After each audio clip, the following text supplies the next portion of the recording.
السلام عليكم. أعوذ بالله السميع العليم من الشيطان الرجيم. بسم الله الرحمن الرحيم. أفضل الصلاة والسلام على أشرف المرسلين سيدنا محمد وعلى آله وصحبه أجمعين. So welcome to another version or another edition, another episode of Inner Dimensions of Fasting. We are going to be going forward with the Friday, Sunday, Tuesday schedule. I apologize for not continuing our session this past Friday, but we are going forward, and for the rest of the month, going on the Friday, Sunday, and Tuesday schedule, inshaAllah. So I really appreciate the feedback I've been getting on the class, and I hope this is of great benefit for everybody, inshaAllah. So the one thing actually before I begin is our dua, which is Allahumma alimna bima yanfa'na wanfa'na bima 'allamtana wa zidna ilma. Allahumma alimna bima yanfa'na wanfa'na bima 'allamtana wa zidna ilma. Allahumma alimna bima yanfa'na wanfa'na bima 'allamtana wa zidna ilma. So one of the things that we've been talking about has been we've been talking about essentially having a Ramadan journal, and this is something that I came across that I think is very helpful. We talked about setting goals, getting writing down our goals in a specific Ramadan journal, goals related to PM, goals related to our Salah, goals to our Qira'at of Quran, a whole range of ideas that we put out there. And this picture really summarizes, I think, very well, inshallah, what we could each take from our Ramadan goals, right? So each one of us may have different goals, but if we center around this, we could really go into different people may go into different directions with this, right? So there's Salah, you have goals around your prayers for the month. You want to have them on time, of course, right? You want to have them with focus and with concentration. Maybe you want to have your nawafil prayers or your sunnah prayers, tarawih prayers. When we were talking before Corona, when we were talking about achieving your best self in the Friday night series, we were talking about the istikhara prayers, but doing it daily, even when there's something on a regular basis, something that you're thinking about, something that you want Allah subhanahu wa ta'ala's guidance with. Maybe you can do a salat istikhara. So that was something that I took from that class, and I hope to have shared with everybody, and hope everybody benefited from it. Right? Quran. What are your goals regarding Quran during this month? Right? Do you want to sit and memorize, and how much do you want to memorize, and be specific in your goals? Right? Do you want to memorize half a juz or specific surah or chapters of the Quran, right? What are your recitation goals, right? These are all ideas, again, that I really liked from this picture. This is a great picture, and I hope I'm specifically sharing this for Tasneem because she had asked about the journal offline. So this is fantastic. We're in the 17th day of Ramadan. You may have different adhkar goals, right? During the last 10 days, right? As you enter the last 10 days, starting on Tuesday night, I believe that's night 19. Starting on Tuesday, that is your last 10 nights of Ramadan, right? This is the opportunity for us to go into the month and search for Laylatul Qadr, the night that is equal to 83 plus years of dua, right? You should be writing down your goals. I'm sorry, you should be writing your dua for use on that night. What specifically do you want to see yourself attaining over the next course of the year?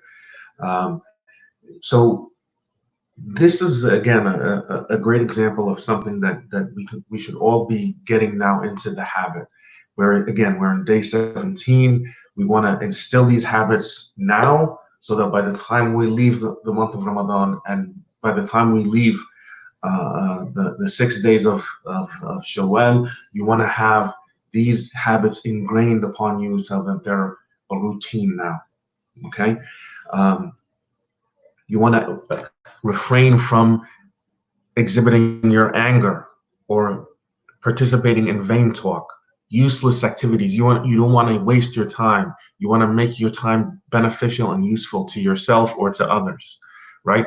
How about your sadaqah? How do you want to share your time, or your with your family and with your loved ones? How do you want to share your food? How do you want to help others? Who do you want to spend money on, right? Your sadaqah, your zakat al-fitr. These are the things that we should be taking up our time now, as we're thinking about structuring our day, as Imam Ghazali uh, uh, recommended for us to do. So I hope this is something that can be helpful for everybody. And by the way, when we go over our Ramadan goals, this does not have to be centered around the Salah, the Quran, the dhikr, and the dua that we see here on the screen. We should also do it in other areas of our life. So what do I mean by that, right? So those of you that have seen this before, I have shared this with some. This is something that I personally use, and I even share this with my own children, right? We should have goals in all the 7 critical areas of our lives.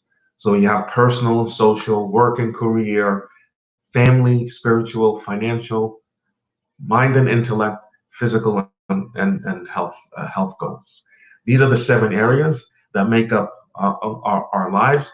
We should have goals in each and every one of these areas, right? So just to share something as a personal example, I had set up a goal for myself to learn more, to learn or advance my cooking skills, right? So that was something that I put under, you know, uh, personal and social, right? That's something that I'm getting better at, inshaAllah.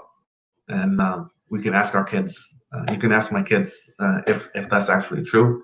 But it is something that we are um, that we as a family are using and implementing to improve ourselves from day to day, week to week, and month to month. What are your career goals? What are your family goals?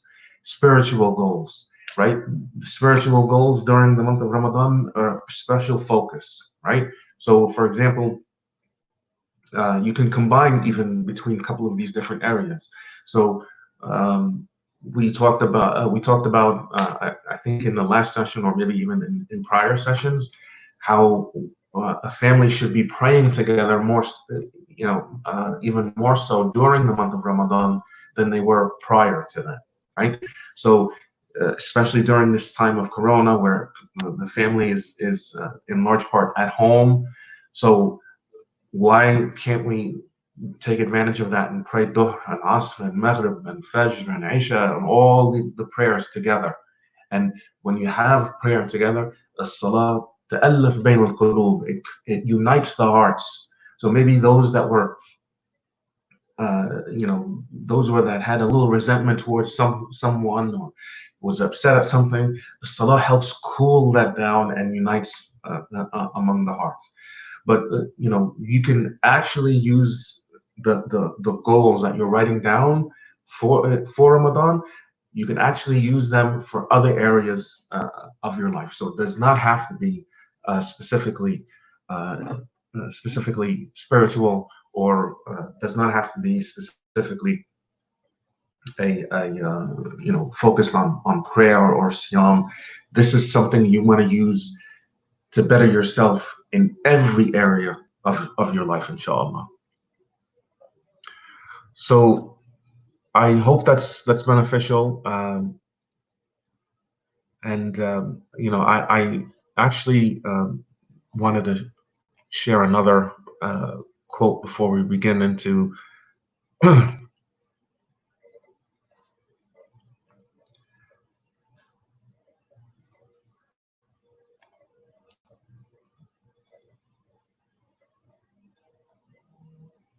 okay.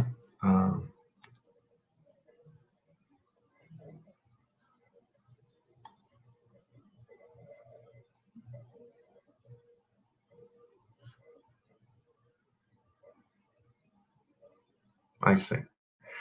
Okay, so I wanted to share a quote from Imam Ghazali, and I'll have to do that another time, inshallah. But going into today's talk, basically,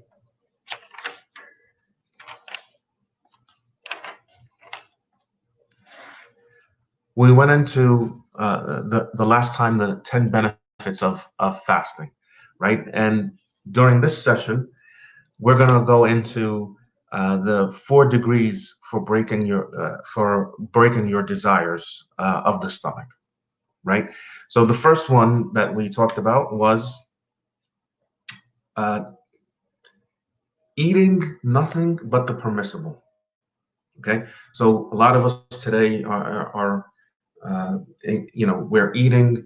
Uh, we could be, eating something that's not permissible. And what do I mean by that?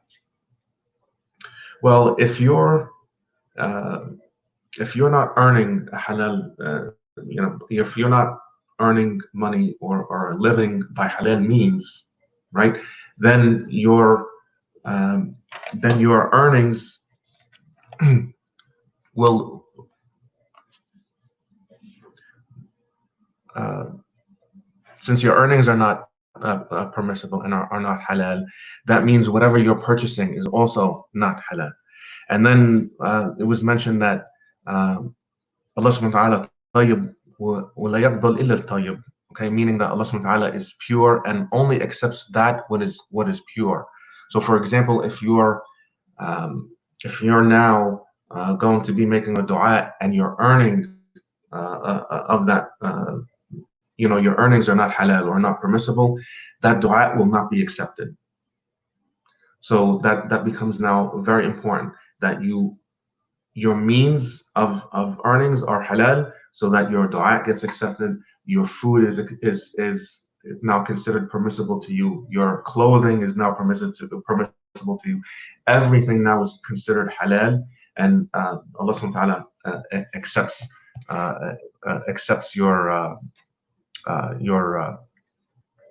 your intentions, inshallah.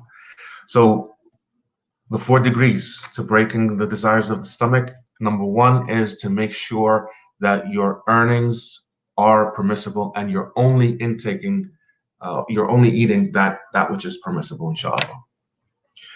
Number 2, number 2 is essentially reducing the amount of food that you are currently eating, but gradually, right? So typically we'll have 3 meals a day, and we'll have snacks whenever we want, and we have, so we're actually eating maybe 5 or 6 times during the course of the day, right?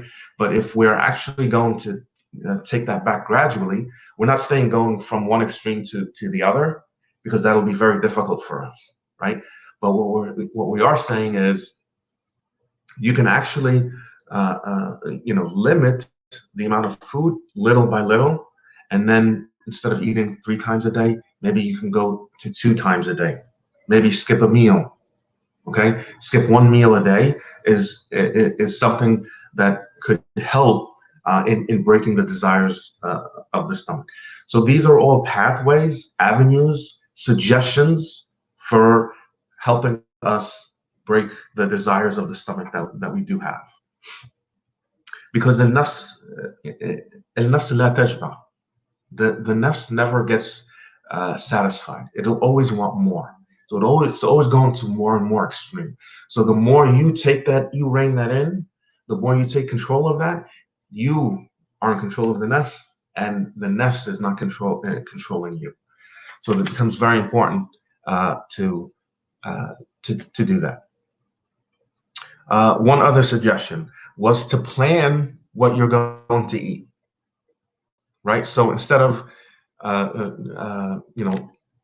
instead of eating all the bread, instead of eating all the meals that you have available to you, you're eating a fourth of it. You're eating, you're eating water instead of sugary drinks. The juice, the apple juice, the orange juice, the lemonades, all the iced teas, all the things that that we're intaking, a lot of them are not good for us. Okay. Again, it's halal. All these things are halal. Milk and all these things are halal. But these, and I'm specifically concentrating on the sugary drinks. This has a sugar in. These all have sugar in them, and that's not good for us, right? So, instead of taking iced tea and juice and some of these types of drinks, water is perfect for us. Okay. And I will say that I read one time where, if you drink nothing but water for 9 straight days, you lose as much calories as if you were running an 8-kilometer race, right? So those coffee, tea, are loaded with caffeine. The sugary drinks, like we talked about, those are not actually good for you, right? So the water is the purest and best type of drink for us. So another pathway to breaking the desires of the stomach is essentially taking the minimum above what we need, so that it's above malnutrition, but it's not to the other extreme of completely following all our desires, completely being satisfied with our meal and with our drink, and then hardening our heart. Because the idea, and we'll go into this a little bit later, is the more you stuff your stomach, the harder your heart becomes. So again, just taking enough to satisfy, to just enough to be above the level of malnutrition, just enough to get by, not filling your stomach, not becoming insatiated, but just enough to get by, inshaAllah. So another suggestion was the hadith of the Prophet ﷺ, where it mentions a third food, a third drink, and a third of air. So that's another pathway. And remember, that is the worst out of the two scenarios that the Prophet mentioned, alayhi salatu wasalam. The other was enough to keep you walking straight, right? So that, I think, is more covered in the prior point, which was enough to get you above malnutrition, to keep your back straight, so that your life, your intellect are preserved. The next suggestion was a third, and that is where you could have more, but you are holding yourself back. Yes, I'm not full. I could have more, but I'm controlling it, and I'm pushing the plate away, and that's all I'm going to have for that sitting.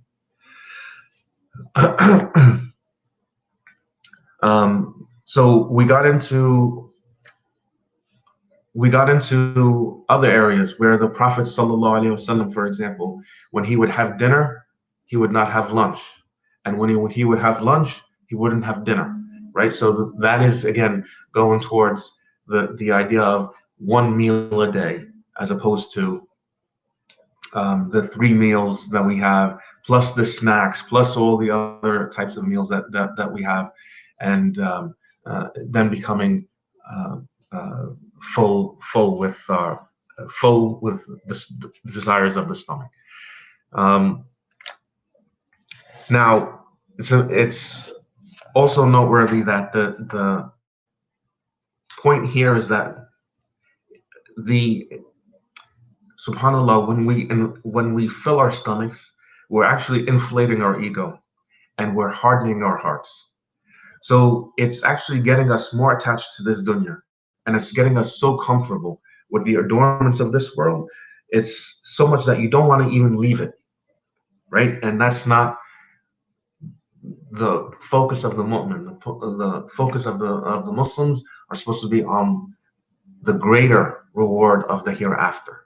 So you are getting your reward in this world, you're not going to get it in the next. So you remember, we have to remember that you're an inhabitant of your grave. So prepare for your grave what you will go into it for. So prepare for your grave when it meets you, when you're entering into your grave. Your actions, your fasting, and all your actions are going to either either put you in prepare you for the right spot, or your actions and your lack of control of your nafs and your lack of desire, your lack of control over your desires will greet you in the grave as well. So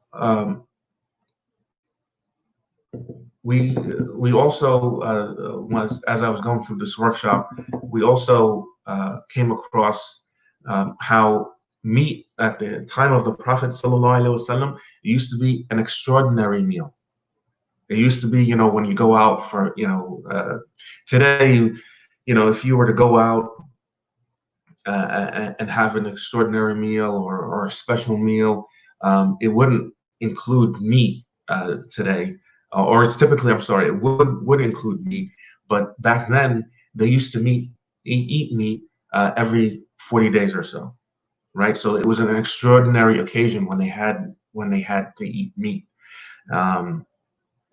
So the suggestion from the workshop that I took was that meat actually has its own intoxicant. It's almost like its own wine. Okay, it's almost like another intoxicant, and to be in control of your intake of meat, okay, is actually very good, and it's it's to control your intake is very helpful to your control of overall of your stomach. So those are suggestions again from that workshop. Again, meat is its own intoxicant. It's very similar to wine. So control of that is seen as a very good deed, inshaAllah. And very helpful towards controlling your desires of the stomach.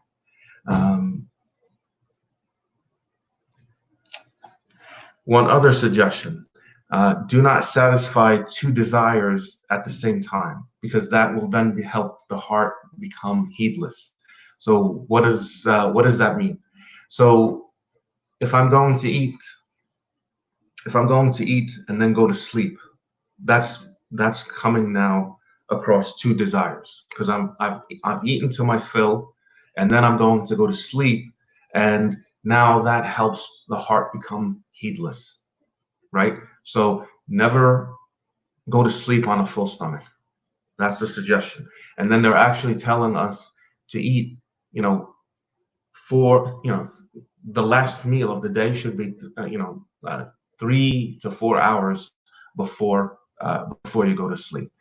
And again, the point is that the heart, once you do go to sleep on a full stomach, it leads to the hardness of the heart. So you want to be a mu'min, you want to have a lively heart, you want to have revive your heart, if anything, and that's what fasting does. Fasting revives your heart.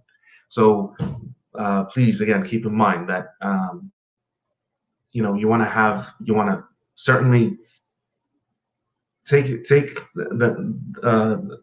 any of these suggestions that they were giving you, but also, you don't want to have the full, so that you don't have your stomach full, so that you're you pull, or you put your stomach to sleep, or you dull your senses. He also mentions here al-wasat. So this is basically the middle ground, and the middle ground to the point being, where this is the best of affairs, right? You're not at one extreme where you're not eating anything, and you're not on the other extreme where you're completely full and your senses are dulled. So the way of the Prophet ﷺ and the way of Islam is actually down the middle. This is the best path.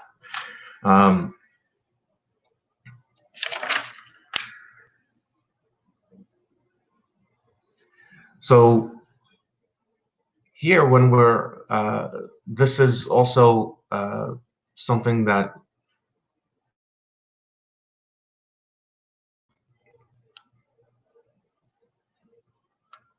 I wanted to share.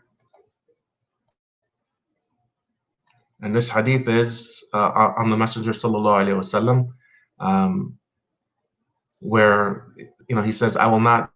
There are essentially folks that came to him and said, "I will not marry women," and another said, "I will not eat meat," and another said, "I will not lie down in my bed." And the Messenger sallallahu alaihi wasallam said, "What has happened to these people that they say so and so? Whereas I observe prayer and I sleep too. I observe fasting and I eat as well. And I marry women. And he who turns away from my sunnah, he has no relation with me." So, keep in mind is that, when we are going to the path of controlling our stomach and controlling our desires, we should not go to one extreme at the expense of another. The best path is the path down the middle, and that's an example of a hadith that the Prophet sallallahu alaihi wasallam recommended for us, and that's a great example of just exactly that point, al-wasat. So we want to get to the point where there's a relationship of indifference between us and food, or actually anything in this life. That's the highest station.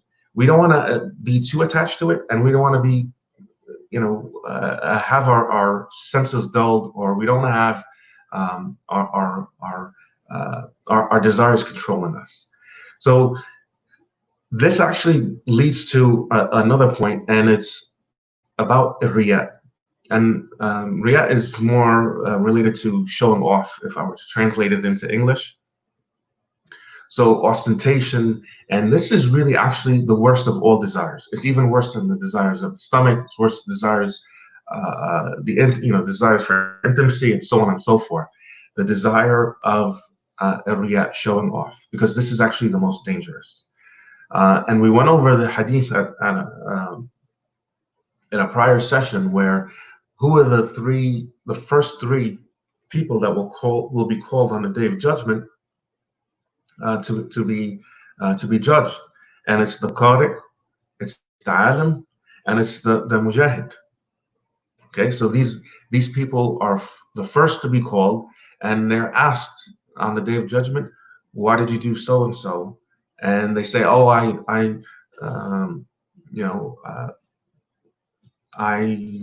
sacrificed my life to be a mujahid." And Allah subhanahu wa ta'ala says, "Kadhabt." You actually wanted to be called brave and courageous, and you got your reward in the world, and you will not get it in the hereafter. Khuzul. And then he takes off he gets taken to be punished. Right. So this is actually a very, very scary hadith. It's actually the scariest of a hadith that I've ever come across. So again, these are ways that we have to watch ourselves so that we are don't fall into this trap. A qari is the same way. You want, you can be uh, you can be doing something for the wrong reasons, and you will be called out upon that on the day of judgment. So we must watch our intentions as it relates to every single one of these things that we do. So it was mentioned that to be better in your private affairs than to be in your public affairs. So if I'm actually telling people to fast or to do prayer, then I'm actually doing that, and more so upon myself in my private life. And it's not something that anybody else knows. It's not something that I make public, right? So if I'm fasting Mondays and Thursdays, I don't have to tell anybody else that. It's strictly between myself and Allah subhanahu wa ta'ala, right? So that's the way you guard against showing off and hubbariya. It also talks about rebuking yourself in private for what you don't publicly, right? So you could always, when you go out to eat with friends or family, you can be engaged in eating. But when you come back privately, you're actually controlling yourself and controlling those desires outside of anybody else's awareness, just strictly Allah subhanahu wa ta'ala. So it was mentioned then that the desire of status among the people is the greatest desires, and that has to be controlled. So we really, and it was actually mentioned in this session that we buy things that we don't need with money that we don't have to impress people that we don't even like, right? So it's the idea of, when you do something, do it for the right reasons, do it for Allah subhanahu wa ta'ala, and don't be distracted by the desire to have other people know you as somebody who fasts uh, fasts an incredible amount, or prays and goes to Hajj and does all these things. Fasting, keep it for you and Allah subhanahu wa ta'ala, and that will help, again, break the desires of the stomach. So I'm going to stop here. I did want to, for a moment, switch here to a quote from Imam Ghazali that I wanted to hit upon, and we'll start with this during our next session as well.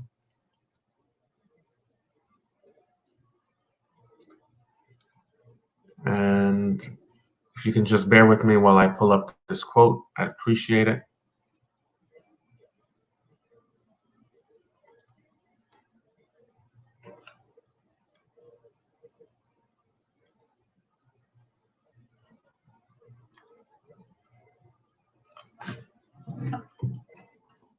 You can type in any questions that you may have on anything that I reviewed.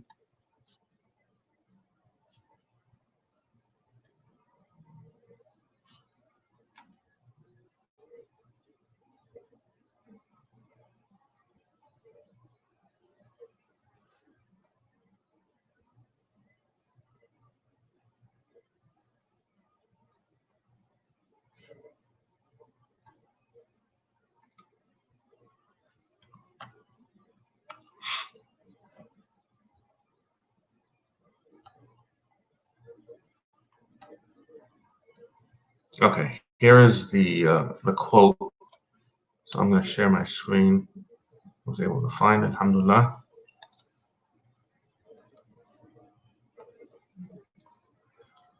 So this quote, again, from Imam Ghazali, says, "We are all born with a known pain in the soul, which causes us to seek happiness.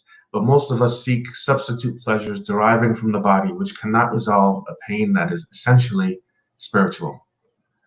So I wanted to get your opinion about what that means. But here's what I take from this, right? Is that we all have this desire. We're all born with this desire to know Allah subhanahu wa ta'ala and to seek Allah subhanahu wa ta'ala.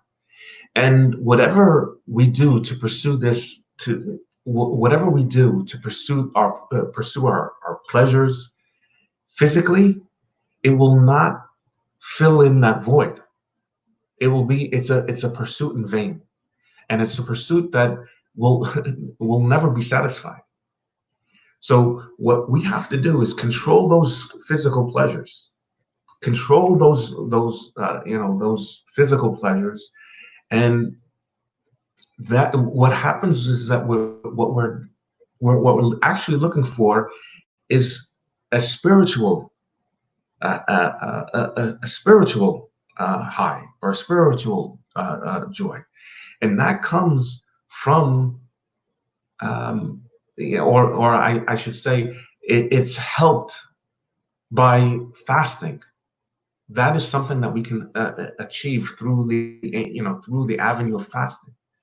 So it really is a fantastic quote, and like I said, we will talk more about this during our next session, inshaAllah, because I really want to delve deeper and deeper into this.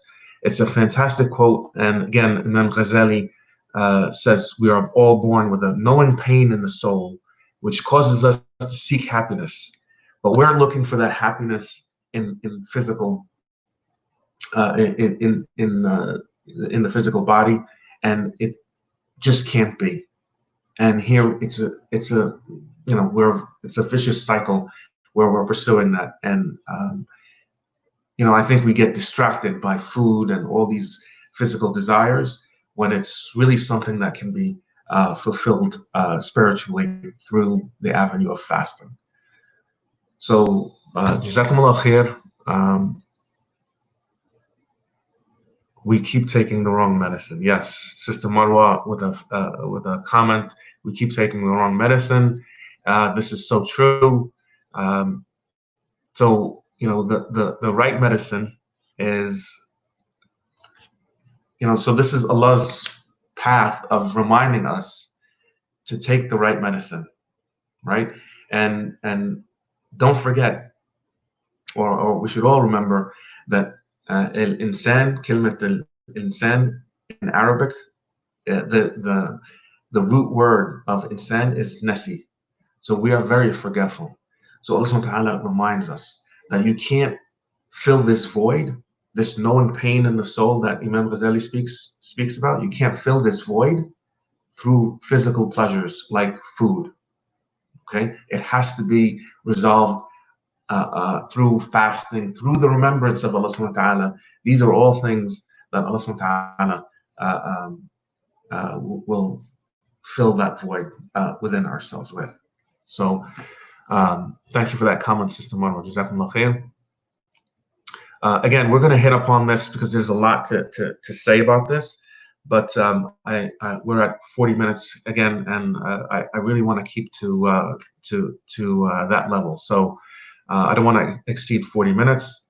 Barakallahu feekum, jazakumullah khair. Subhanallah wa bihamdik, ashhadu an la ilaha illa ant, astaghfiruka wa natubu ilayk. Bismillahir rahmanir rahim. Wal 'asr, innal insana lafi khusr, illa alladhina amanu wa 'amilus salihat wa tawassaw bil haqqi wa tawassaw bis sabr. Assalamu alaykum.